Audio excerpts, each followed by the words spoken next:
Purihin ang ating Panginoon, isang magandang umaga po sa inyong lahat. Tayo po ngayon ay magpapasimula na sa ating pag-aaralan ng salita ng Diyos ngayong umaga.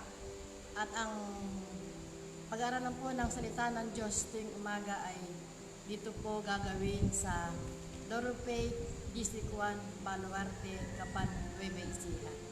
Purihin po ang ating Panginoon at bilang pasimula po, ating awitin ang God is so good, God is so good. Hallelujah, hallelujah. Tayo pong lahat ay umawit sa Panginoon. Hallelujah.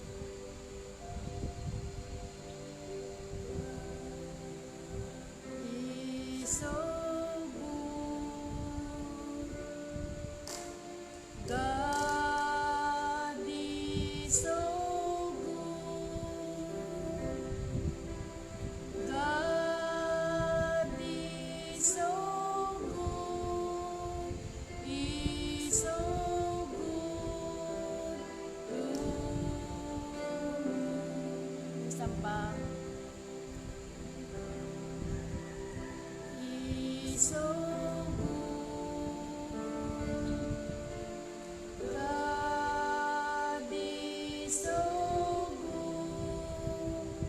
Hallelujah, Jesus.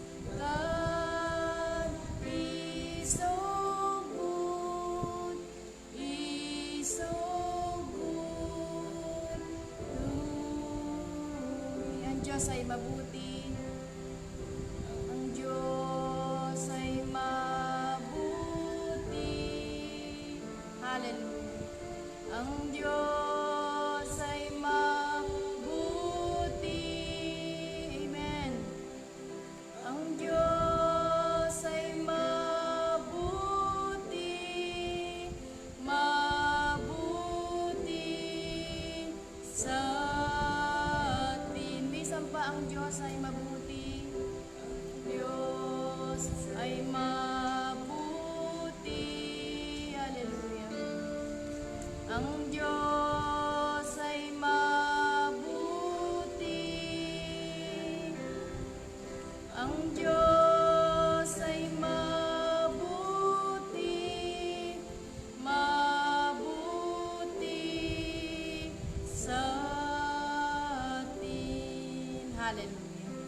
Hallelujah. Purihin po natin ang Panginoon. Hallelujah.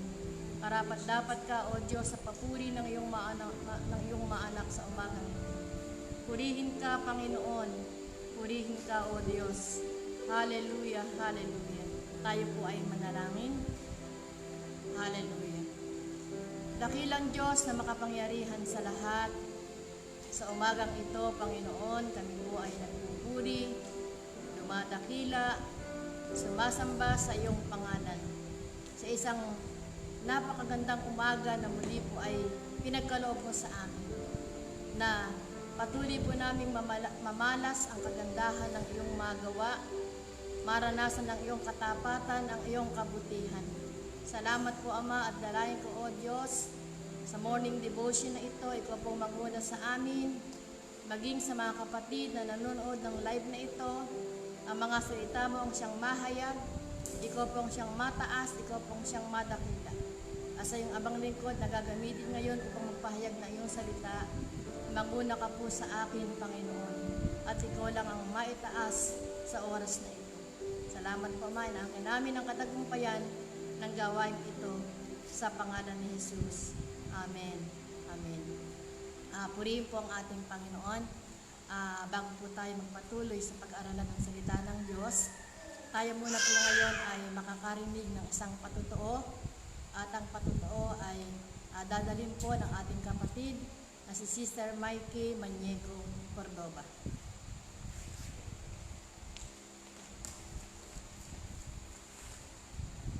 Isang mapagpalang umaga po sa bawat isa po sa atin. Nais ko pong magbigay ng pinakamataas na papuri at pasasalamat po sa Panginoon sa patuloy na kabutihan at katapatan niya po sa aking buhay na patuloy ko pong nararanasan dahil magto 2 weeks ago po mula nung ako po ay naoperahan dahil sa kidney stone po At 3 years ago, mula po nung nalaman ko na may kidney stone ako at buntis po ako nun, at patuloy po akong nagpapasalamat sa Panginoon dahil mula nung nalaman ko po na may kidney stone ako at kamakailan lang po ay naoperahan po ako. Napakatagal na panahon na hindi ko po naramdaman yung sakit na katulad ng dinadanas ng iba na kapag may kidney stone ay talagang iniinda po nila yung sakit. Pero sa katapatan po at kabutihan po ng Panginoon sa aking buhay, lubos po ako nagpapasalamat sa Panginoon dahil ako po sa sarili ko naranasan ko na kahit kaunting sakit sa yung pag-iinda ay hindi ko po naranasan. At doon ko po nakita kung gaano kabuti at katapat ang Panginoon sa aking buhay. At hindi lamang po sa physical na katawan, maging sa operasyon ko po nung time na ako ay ooperahan, naranasan ko yung matinding paghawak sa akin ng Panginoon. Hindi niya po ako pinabayaan. At ito po ako sa inyong harapan, nagpapatotoo na talagang napakabuti at tapat ng Panginoon. Alam ko po hindi lamang sa aking buhay, maging sa buhay po ng bawat isa. Kaya po, sa Panginoon po, ang pinakamataas na papuri at pasasalamat.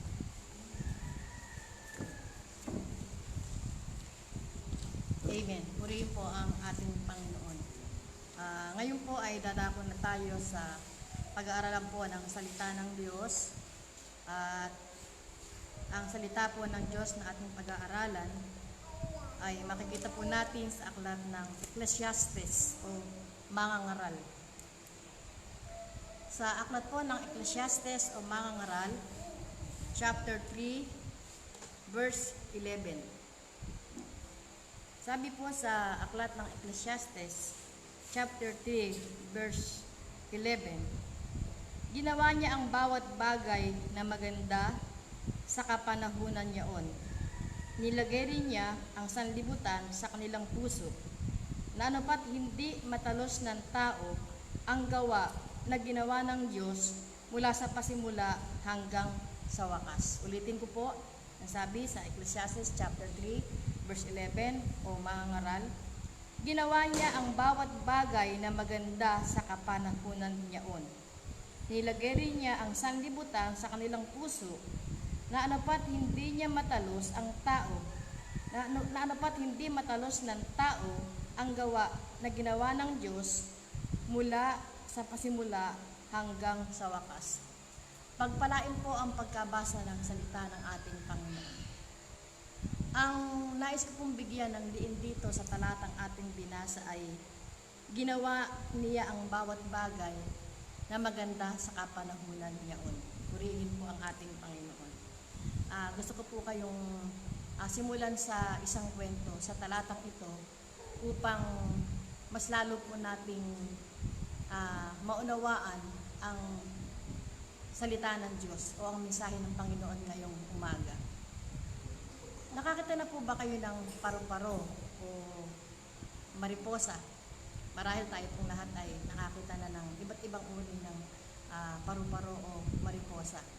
At talagang tayo po ay humahanga sa kagandahan ng kanilang mga pakpak, dito ba? May iba't ibang kulay ang kanilang mga pakpak. At talagang namamangha tayo at nasasabi natin na talagang napakaganda ng mga nilikha ng ating Panginoon. At alam niyo po ba, nang ako'y makakilala sa Panginoon, noon ko lang na-appreciate lahat ng mga gawa ng Panginoon. At isa na nga po yung iba't ibang uri ng paru-paro ang isa kong napansin na napakagandang nilikha ng ating Panginoon. Pero alam niyo po mga kapatid, ang paru-paro bago siya naging paru-paro ay dumaan muna po siya sa pagsubok o dumana siya ng isang bagay na kung kukumpara po natin sa ating buhay bilang tao ay napakahirap. Nakakita na po ba kayo ng uod? Marang sasabihin natin oo. At alam niyo po ba yung uod? Pag nakita natin, hindi naman po tayo mabibighani. Matatakot nga po tayo lalo na May mga uod na may mga tulis-tulis, merong mga uod na mabalahibo, at may pagkakataon pa nga na kapag nadikit ito sa atin ay o nalagyan tayo ng bulo ay nahihigit po tayo. Yun, kung alam niyo po yung mga ganong salita. Pero alam niyo po ba, yung paru-paro ay doon nagmula. Bago siya naging isang magandang paru-paro, siya muna'y dumaan sa pagiging uod. At nakakatakot nga, di po ba? Pagkatapos, dadaan siya sa proseso bago maging paru-paro. Na una, uod nga po muna siya. Pangalawa ay mula sa kanyang sapot ay gagawa siya ng tinatawag na kupon. Yung babalot sa kanyang katawan. Makunat po yun. At pagkatapos na siya ay mabalot ng sarili niyang sapot na ang tawag ay kupon, ay ilang panahon siyang nandoon sa loob na yon. At sa loob na yon, ang nangyayari sa kanya ay dinidevelop ang kanyang pagiging uod mula para sa pagiging magandang paru-paro. Pero matagal po yun na proseso. Matagal na panahon na siya nandoon sa loob ng kuko na puro kadiliman. At pagkatapos ng panahon na siya ay na-develop na bilang isang paru-paro, lalabas ang uod na ito mula sa pagiging uod. Siya ay isang napakagandang paru-paro na lumilipad at maraming mga tao ang humahanga. Sabi ng ating teksto, ginawa niya ang bawat bagay na maganda sa kapanahunan niya. Mga kapatid, tayo katulad ng paru-paro na bago naging maganda sa paningin ng mga tao ay dumaan tayo sa pagiging uod na kakilakilabot. Na ibig sabihin ng ating buhay na tayo hindi pa nakakilala sa Panginoon, magulo, masalimot, yung ating mga gawa ay mga hindi nakakalugod sa ating Panginoon. Hindi natutuwa ang Diyos sa lahat ng ating mga ginagawa, sa ating mga iniisip, sa mga bagay na pang ating sarili na sa madaling salita, puno tayo ng kadiliman ng ating buhay. Pero nang tayo ay makakilala sa Panginoon, siyempre, hindi agad sasabihin natin na binago tayo ng Panginoon. Siyempre po, dadaan tayo sa step by step. Mula sa pagiging uod, ay papasok tayo sa kupon na madilim, na ibig sabihin po nun ay mga pagsubok, mga problema, at mula doon sa mga pagsubok na yon, doon tayo binabago ng Panginoon. Doon tayo dinidevelop ng Panginoon sa mga iba't ibang karanasan na nangyayari sa ating buhay. At pagkatapos po na tayo makapanagumpay sa ganon, at sabi nga po ni Apostol Pablo, hindi sa inaaring inabot ko na yung si Kristo, kundi pilit kong inaabot yung ikinaabot ni Kristo. Na ibig sabihin, kahit ngayon pa na tayo po ay nandito sa sanibutang ito, hindi natin masasabing perfect na tayo, di po ba? Pero tayo ay patuloy na dinidevelop ng Panginoon. At may mga pagkakataon nga sa buhay natin na nagiging hamon tayo sa mga tao. Dahil mula sa buhay na tayo ay dating masama, hindi nakalulugod sa Diyos ang ating ginagawa, pero nang tayo po ay nakakilala sa Panginoon, ginawa niyang maganda yung ating buhay. At tayo nagiging buhay na patotoo na sinasabi ng mga tao na napakalaki ng pinagbago ni ganito, ni ganyan. Bakit po nila nasasabi yun? Dahil tayo po ay binago ng Panginoon. Alam niyo po yung talatang ito, yung akin pong binabasa, sabi po rito, ginawa niya ang bawat bagay na maganda sa kapanahunan niya. Alam niyo po, nung kami po ay bago-bago pa lang mananampalataya, pero ako po ay nakadistino na dito sa Baluarte bilang ako po yung nagpapasar dito. Ang church pa lang po noon ay yari sa Coco Lumber, mga bulok na yero. At mag-isa po ako doon sa pastoral house. Malayo po ako sa aking pamilya, sa aking mga kapatid. bigla pong dumating yung isang trahedya sa buhay po namin na yung pong aking kapatid na aking pong sinundan ay na-aksidente sa isang farm. At ang nangyari sa kanya, sapagkat siya po ay bumagsak na una yung kanyang ulo, ay nagkaroon ng damage ang kanyang spinal cord. Siya po ay merong 3 anak na babae. At isa na nga po yung nagpatutuo rito, si Mikey Maniego Cordova, na siya po yung bunso sa kanilang 3 magkakapatid. Sa madaling salita, na-aksidente po yung kapatid ko. Kilala niyo yung farm, Turbina Farm. Isang malaking kumpanya po yun. At nung una ay hindi po ininda ng kapatid ko yung pagkakabag sa kanya. Pero habang tumatagal, napapansin po namin na yung paglakad niya ay nagiging mahina po. Hanggang sa nagpasama siya sa akin sa Manila, nagpa-check up po siya sa Manila, sa Makati, Medical, sa Manila. At nagpa-MRI po siya doon at nakita nga po na merong ugat na umipit sa kanyang spinal cord na malapit sa kanyang batok. At nagpunta kami sa orthopedic at sinabi po ng doktor doon na kinakailangan siya maoperahan dahil kung hindi ay malulumpo siya. At kung yung kapatid ko po na mayroon 3 anak na babae, na yung isa ay yung nag-o-organ dito, siya noon ay 7 taon, at yung pangalawa ay 5 taon na ngayon po ay nagpapastora na sa Bungo, Gapan, Nueva Ecija, na nakapag-asawa at ang kanyang pangasawa ay si Pastor Sam Castro. At yung nagpatutuo po dito ay nakapag-aral din po siya sa Bible School. At sa kalooban ng Diyos, kung ako po pupunin ng Panginoon, siya po yung papalit sa akin. Si Mikey po nagpatutuo ngayon. At alam niyo, sa pasimula ng mga ganong sitwasyon sa aming buhay ay napakahirap po. Dahil meron po siyang 3 anak, hindi namin alam kung anong aming gagawin.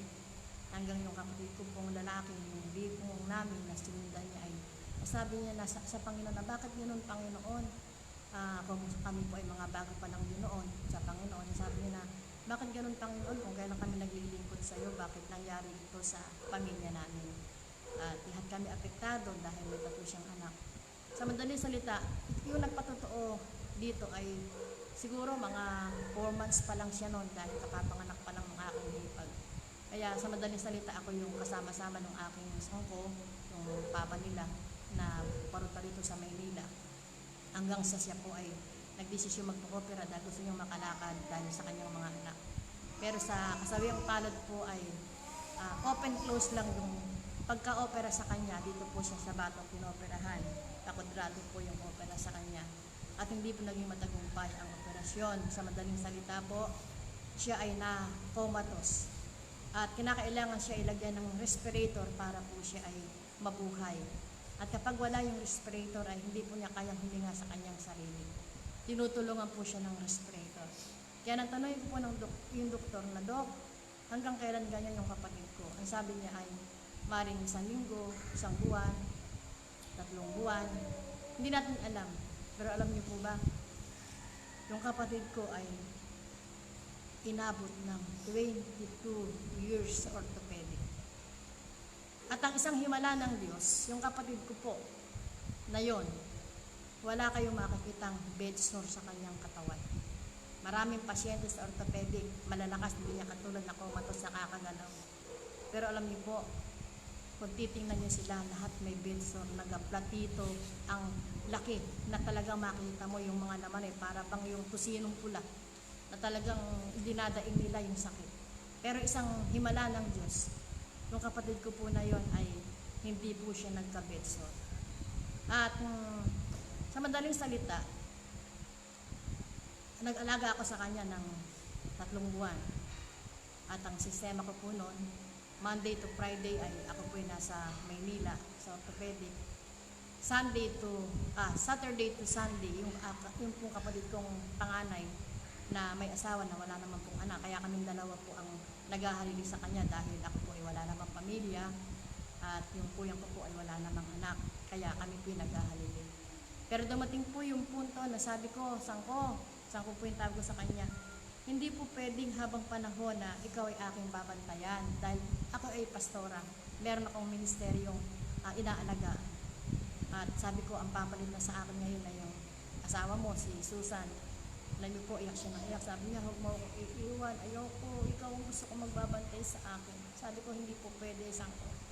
Kinakailangang piliin ko ang paglilingkod sa Panginoon.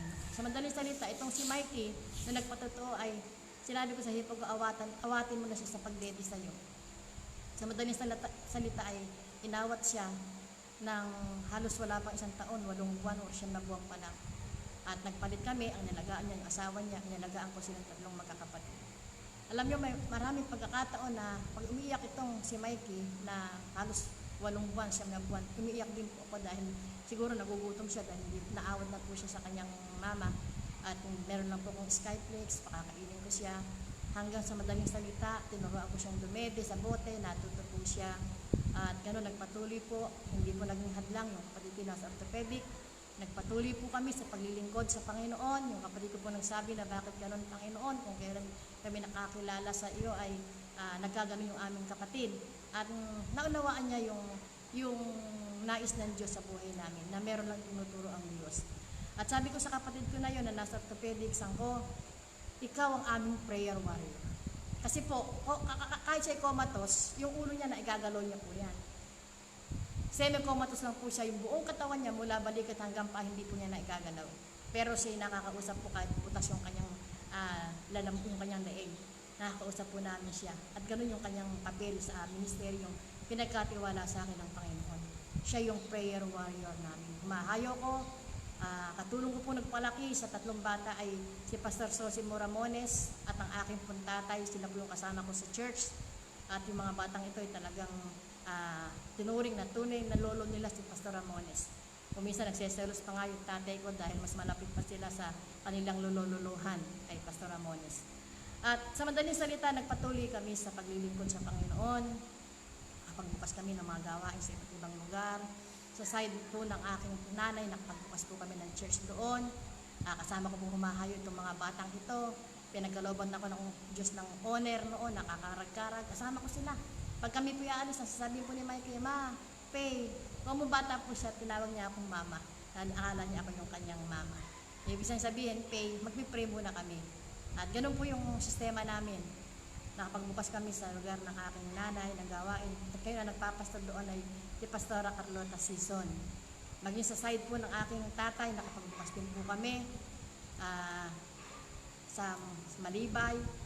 At ang nagpapastor po doon ay si Pastor Henry at Pastora Bernadette Ramos. At mayroon din po tayong campsite doon. Hanggang sa Arayat, nakapagbukas po tayo doon. Ang nagpapastor naman po doon ay ang anak ni Pastor Ramones, si Pastor Jose Ramones.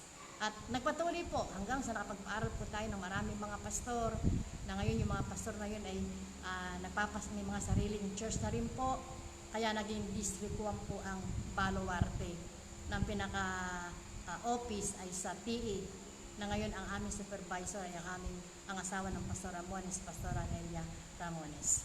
At nung nangyari po yung ganong aksidente sa buhay ng aking kapatid, sa pasimula medyo nabigatan po ako dahil instant nanay kaagad sa 3 bata. Na wala akong karanasan para maging ina. Na talaga pag umiiyak yung maliit ay talagang umiiyak din po ako. Hindi ko alam kung ano yung gagawin ko. Pastor, umiiyak si Mikey, anong gagawin ko? Maging sa pagbili ng gatas, katulong po namin ang Pastor Ramones na bumibili ng siya matutong dumedi sa bote. At sa ganong sitwasyon, itong mga nagdadaang panahon nung itong lockdown, sabi dito sa ating text na napakaganda, ginawa niya bawat bagay na maganda sa kapanahonan niyon. Kung titignan ko, para bang hindi maganda yung pangyayari sa buhay namin. Dahil kung kailan kami naglingkod at saka nagkaganon ng kapatid ko, napunta sa akin yung 3 niyang anak, ako ang nag-alaga. Pero alam niyo po ba, ang magandang nangyari na sa bawat bagay nga sabi ay ginawang maganda ng Diyos sa bawat kapanahonan. Itong mga batang ito na ako yung nag-alaga, ako yung nagpalaki, nagpaaral, yung 2 yung nag-aaral sa Bible School. Nung lockdown, ay naging kagamit-gamit sila sa Panginoon. yung ate nila na si Susie, na bagamat konti lang kaalaman sa pag-organ, kung hindi pwedeng pumunta yung mga membro, siya yung naging organista namin dito. Si Mikey, pumupuro kami live, sinasabi ko sa kanya, o ikaw naman ang tumayo, ikaw naman ang mag-live, dahil medyo mahirapan ako kung laging ako po yung tatayo. At siya na rin yung, meron kaming youth devotion, siya na rin yung nag-schedule. Sa madaling salita, ay naging katuwang ko sila sa panahon ng lockdown sa gawain ng Panginoon. Nung mga nagdaang araw, medyo paisip-isip pa lang sila dahil ang katulong ko ay ang mga workers dito sa church na humahayo. Pero nitong lockdown ay talagang naging kagamit-gamit sila sa gawain ng Panginoon, maging yung kanyang kapatid na nagpapastor sa Bungo, yung mag-asawa, talagang nakita ko na naging kagamit-gamit sila sa gawain ng Panginoon. Kaya mga kapatid, sa buhay natin, may iba't ibang karanasan tayo na kung minsan ay para bang hindi natin kayang unawain yung ginagawa ng Diyos sa buhay natin. Na kung bakit kung kailan tayo nagtatapat sa Diyos, kung kailan tayo naglilingkod sa Diyos, ay ganito yung nangyayari sa atin. Pero salamat sa Panginoon dahil napakabuti ng ating Diyos katulad ng ating inawi. Nangyayari ito sa atin upang pagkatapos na tayo ay dumaan doon sa kukon ng kadiliman ng pagsubok, lalabas tayo mula doon sa loob ng kukon na pagkaganda-gandang paru-paro.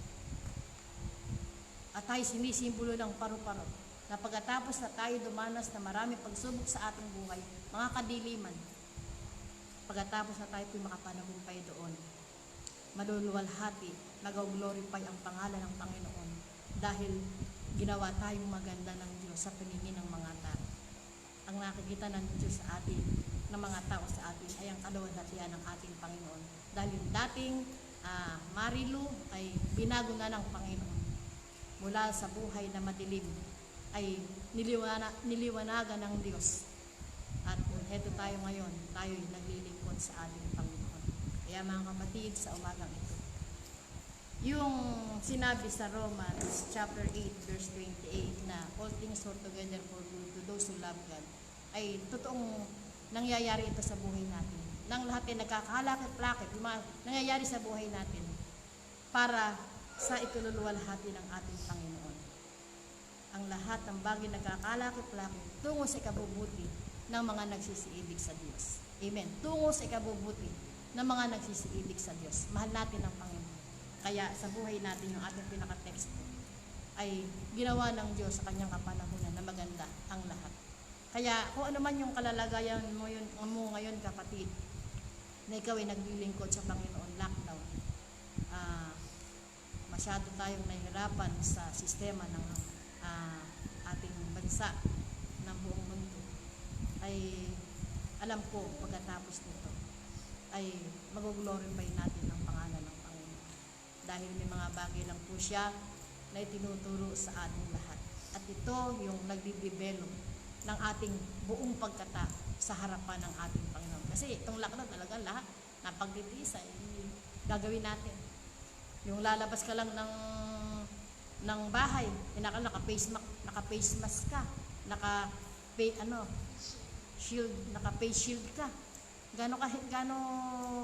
Yung pagtitiis natin. Sabi nga, minsan lumabas po ako ng bayan, bumili ko ng gamit namin sa bahay, church. Naka-face mask na ako. Naka-face shield pa ako. Sabi ko, ano ba ito nangyayari sa atin? Sabi ko. At sabi ko, naka-mask na tayo, naka-face shield pa tayo. Nasa aircon kaming store, pero talagang init na init ako. Pero doon, sa ganong sistema, dinidevelop tayo ng Panginoon, maging mapagtiis tayo sa lahat ng bagay. Amen po ba? Purihin ng Diyos. At salamat sa Panginoon, medyo lumagpas po tayo ng konting oras dahil anong kami pinag-aayos na ng live ay nakita po ni Mikey Mandy po tayo admin. Kaya ngayon lang po kami in-admin ni Pastor Joel. Dati po ay si Pastor Paul yung nag-admin sa amin. Kung nagbago po siya ng sistema ay siguro hindi po niya na nakalimutan po niya i-admin po ang Doro Faith Baluarte. Kaya salamat po sa Panginoon mga kapatid. Tayo po yumukod at manalangin. Purihin ka, Panginoon. Lord, salamat po. Dahil kung minsan kung amin pong titingnan yung pangyayari sa aming mga buhay, para bang taliwas sa aming pagsunod sa iyo. Na minsan ay nararanasan namin, O Diyos, yung matitinding mga pagsubok. Katulad nga po ng nangyari sa aking kapatid na naglilingkod kaming lahat sa iyo, pero dumating yung matinding pagsubok na lahat kami ay apektado, pati ang gawain mo. Pero salamat, O Diyos, doon sa ganong sitwasyon, dinivelop mo ang aming buong pagkatao. Binago mo kami, marami kang tinuro sa amin.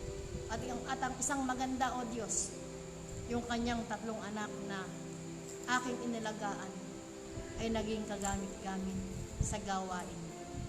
Salamat po, Ama, dahil sa ang lahat ng bagay ay ginawa mong maganda sa iyong kapanahunan. Purihin ka, Ama. Purihin ka, O Diyos. At nawa ito yung masambit ng aming mga labi. Lahat ng dumaraan ngayon sa loob ng kukon. Sila'y nasa loob ng kukon. Nawa sa kanilang paglabas doon sa kukon na yon, sa madilim na yon, ang kanilang masambit ay purihin ka, Panginoon. Doon namin mapagtanto na lahat ay ginawa mong maganda sa iyong kapanahunan.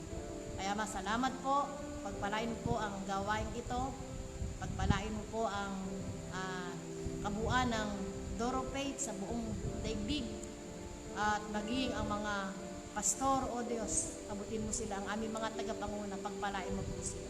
Pagpalain mo ang morning devotion na ito, na naway patuloy na magamit upang maraming mga tao, mga mananampalataya, ang patuloy na lumakas at mahamo sa paglilingkod dahil sa devotion ito na katulad ng aming ginagawa tuwing umaga. Salamat po, Ama, pagpalain mo si Pastor Joel Masaredo sa kabila ng kanyang kabataan, pinagkatiwala mo sa kanyang ministeryong katulad nito. Bless mo siya sa ng kanyang sambahayan. Purihin ka, Ama, ito pong aming dalangin sa pangalan ni Jesus. Amen. Amen. Hindi po, isang magandang umaga sa inyo.